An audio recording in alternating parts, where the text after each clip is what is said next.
Haboim.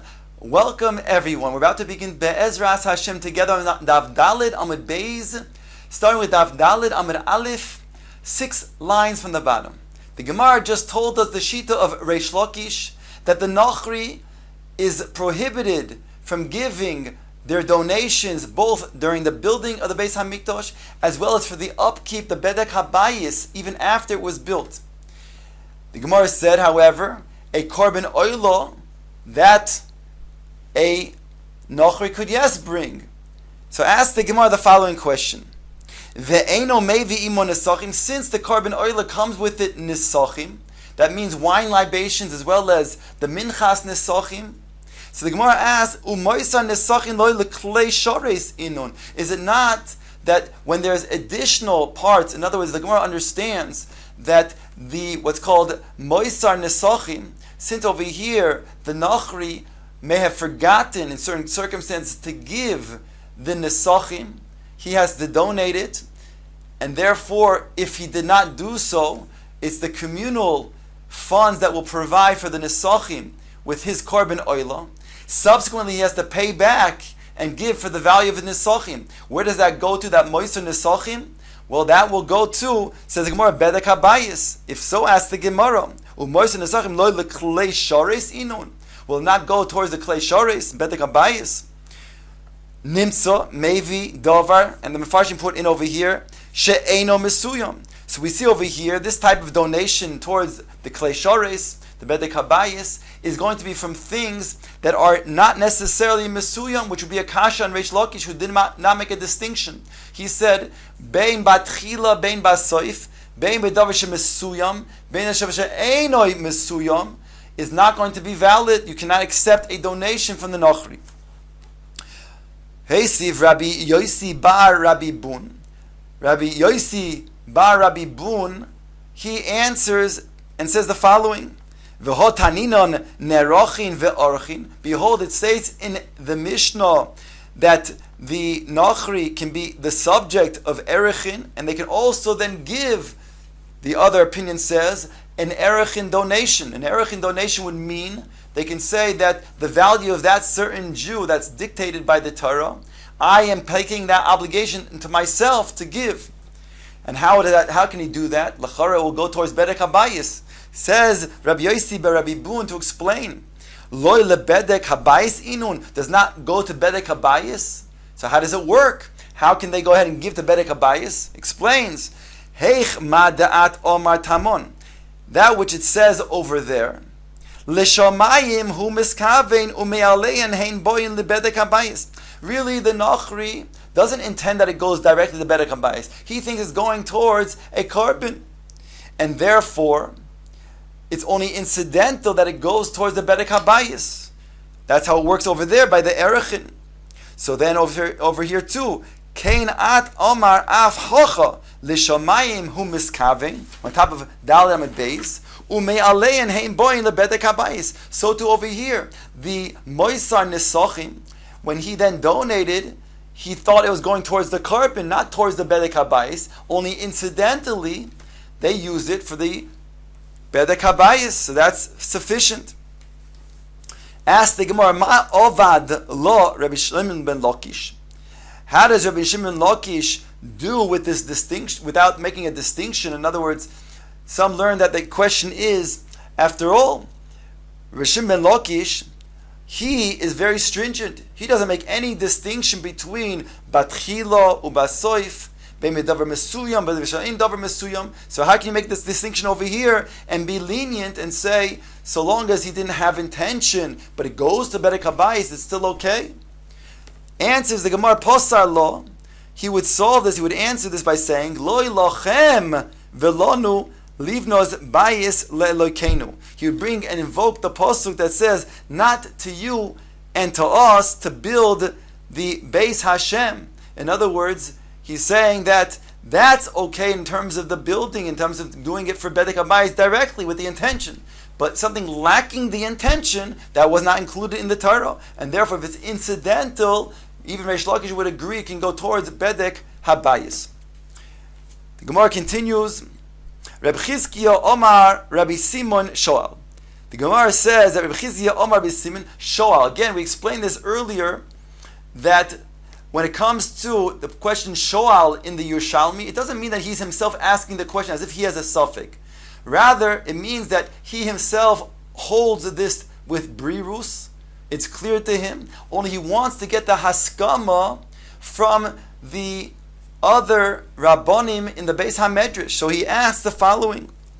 He says, Me'ato, from now that we see that Reish Lakish, he invokes this pasuk of Lo lachem lonu livnois bayis lelokeinu, ein mekablin mehen la'ames hamayim u'lechoymos ha'ir u'migdaloiseo, that you cannot accept donations from the Nochri, not for the amas hamayim, that was the stream of water that would go through the Azara, to upkeep that, u'lechoymos ha'ir u'migdaloiseo, and the walls of the city, as well as their towers.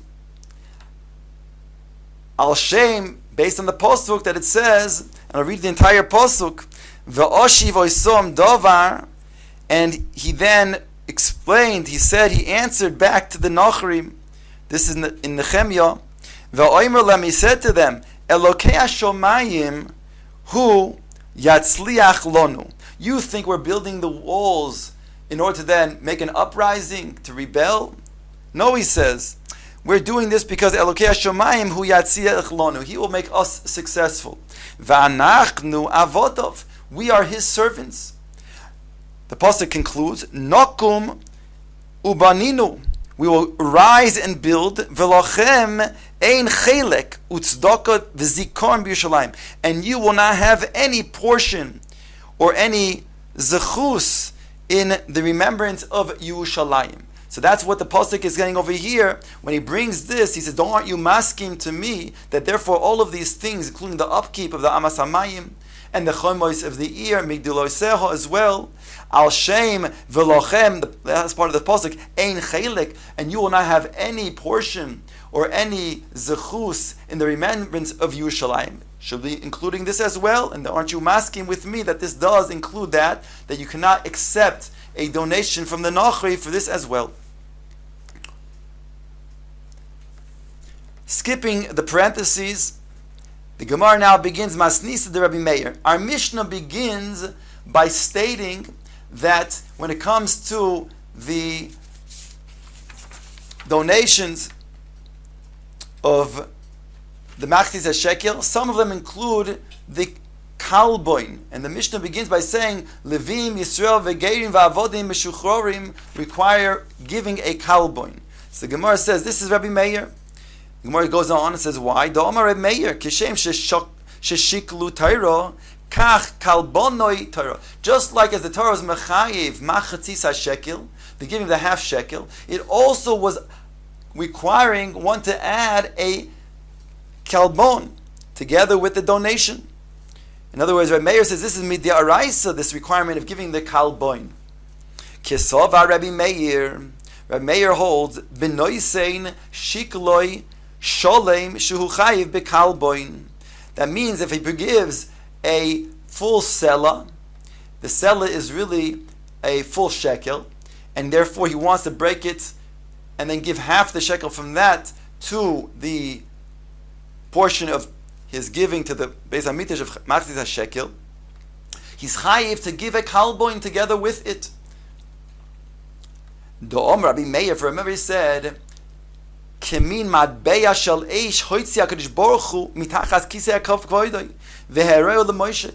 HaKadosh Baruch Hu, there was a min madbeya, a type of coin of fire that HaKadosh Baruch Hu took out from underneath his kisei HaKavod, and he showed Moshe Rabbeinu. V'omar lo, and HaKadosh Baruch Hu said to Moshe, Zeh yitnu, as the pasuk states, this you shall give. This, Chazal understand, is always an expression of pointing, just like it says, Zeh keli ve'anvehu. The people, Klal Yisrael, when they went through the Yam, they pointed, and they said, Zeh keli, this is my Hashem, and I will glorify him. So too over here, HaKadosh Baruch Hu says, Zeh yitnu, this they shall give, referring to this coin. Kizeh yitnu. And therefore, the Mefarshim explain, just like this coin is from fire, and therefore doesn't have any of the imperfections of the silver. It's completely pure. Thereby, this is what has to give. And therefore, when one gives the Masechet Shekel, he can't be assured that it's completely pure without any of these imperfections. He has to compensate by giving a kalbon together with the Masechet Shekel. That's how Rabbi Meir learns. The Tanakama argues, and he will say, when it says Zeh Yitnu, it's only this that they shall give, only a half a shekel, and not to add anything more, including a kalbon. Says the Gemara, Vayter Nosen Sela Litol Shekel Chayesh Ne Kalbonos. The Mishnah stated that one who gives a Sela, he will then take a shekel, and he'll be chayiv 2 kalbonos. That means that he will then be chayiv when he himself is giving the half a shekel from this sela. He's giving half to the Beis Hamikdash. The other half he's keeping as change for himself. So the Gemara says, the Mishnah doesn't state who this is according to, and the Gemara will explain now. There's a machlokes. Who does this Mishnah go according to? Omar Rabbi Elazar. Rabbi Elazar suggests the Rabbi Meir. This is Shita's Rabbi Meir that is saying that he will then give 2 kalbonos, and explains the Tanya, like it says in the Brisa, Eilu chayavin bekalboin. These are obligated in the kalboin. That means to say, in a case where a person took the shekel, so the Tanakama says he'll be chayiv kalbon echod. Rabbi Meir Omar beis kalbonos. Rabbi Meir says he'll be chayiv 2 kalbonos. So this brisa lechora points to the fact that the Mishnah must be altered by Rabbi Meir. The fact that it says that Rabbi Meir requires 2 kalbonos in such a situation, when he gave a full sela, he took back then the half a shekel for himself, and he gave a half a shekel. That must be Rabbi Meir. Umar Rav argues, and he says, Divrei HaKolhi, it's not just limited to Rabbi Meir. Why? Doma Rabbi Meir, because Rabbi Meir said, Echad shekel shehu noisein, ve'echad shekel shehu noitil, ve'echad l'divrei Torah. Because Rabbi Meir says that he will give 1 shekel to the Beis Hamikdash, and that will include 1 kalboin, because he's giving 1 shekel. Therefore, as we said, therefore that 1 shekel is going to require a kalbon, because he's going to have to compensate the Beis Hamikdash just as if they were a money changer, and 1 that he would be taking when he's noitel, when he takes then the half a shekel when he's noitel. So there's a concern that maybe the half a shekel that he's getting back was greater than the amount of a true half a shekel, whereby he'd be taking more from the Beis Hamikdash and he'll be over mi'ilah. So therefore he has to then compensate that with another kalboin. And according to the Shita of Rabbi Meir, as we explained before, minatar, when you give Masechet Shekel, you must give the Masechet Shekel together with a kalboin. Like HaKadosh Baruch Hu says, Zeh Yitnu. This is what you must give, and therefore, since it's with an imperfection, you have to compensate with the kalboin. The Gemara then says, Al daite derav gimel kalbonos inun. Then it comes out those 3 kalbonos together with each of these different transactions. Also, Rabbi Yirmiyahu came, Rabbi Shmuel bar Rav Yitzchak b'shem Rav, in the name of Rav, Shlosha kalbonos inun. Indeed, they support that Rav holds that it will be 3 different kalbonos that, according to Rabbi Meir, he would have to give. Echod shekel shehu noisein. 1 with the shekel that he gives. Again, according to this, that means that he'll give a kalbon because of the transaction with the money changer. Just as if he would give a money changer, he'd have to give a kalbon for a premium. So too have to then give the Beis Hamikdash the same type of premium.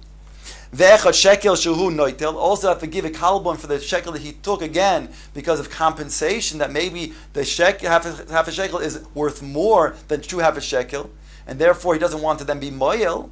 So then he gives a kalboin to compensate.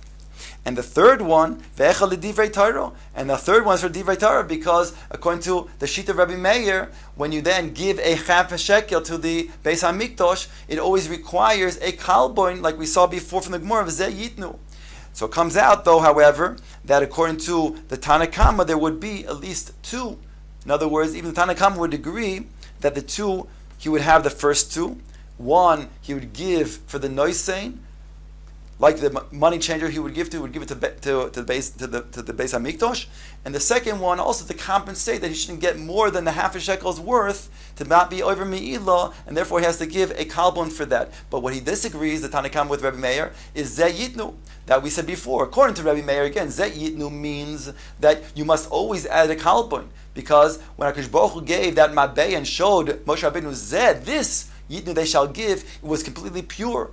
And therefore it was a true 1/2 shekel. But since the silver always has imperfections, and that's what we're concerned about, therefore, according to Rabbi Meir, you must add a kalbon. On that, the Tanna Kama is cholik, and that Tanna Kama says, Zeh Yitnu is not teaching me that. Zeh Yitnu is teaching me only this, only a 1/2 shekel, not to be anything addition to that coin, namely a kalbon.